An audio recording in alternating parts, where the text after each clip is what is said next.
We're working with people who work with weather, and today we're taking to the skies of Cheyenne with AirLife. From day one, really, you're trained on weather. Every pilot is affected by the weather. I got the throttle flat 100% in our pressures and temps. But as a pilot with AirLife, it's not just air and oars safety on the line. His crew gets called to some of the worst accidents around southeastern Wyoming, and together they need to make critical decisions in a short amount of time. Cheyenne, I feel like, is one of the worst places to fly helicopters. Would you agree with that? I would, and basically for all the reasons I've just said.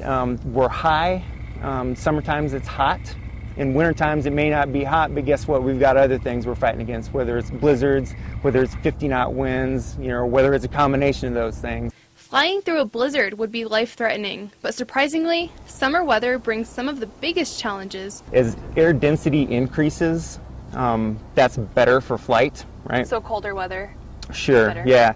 And obviously the higher you go up in altitude, the lower the density, so obviously that's worse for flight. Well, here in Cheyenne, obviously we're over 6,100 feet, so we're already starting off behind the game there.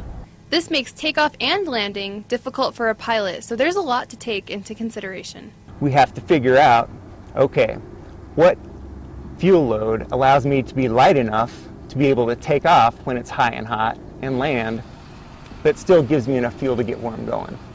And every single flight, we're just trying to find that right balance. Every day, OR's AirLife team checks the forecast in hopes of seeing 10 to 15 knot winds, 50 degrees, and a clear day, and I'll be happy. All right, I'll see what I can do. Yeah, make a note of that, please. Even when the weather is perfect, southeastern Wyoming has other unique challenges. There's no weather forecasting or even observation between where we are and where we're going. We have to get a little creative. So sometimes we can check, a lot of highways nowadays have webcams on them.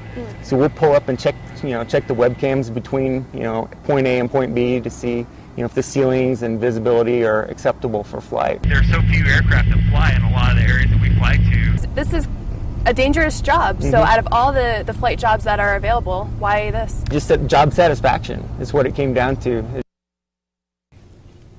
There's so much more that we didn't get to touch on in this piece that affects their jobs. So coming up in the near future, we'll be talking to one of the flight nurses with AirLife. Yeah, I mean, it was I love these pieces, this whole series. This is only the second one. First one was with farming.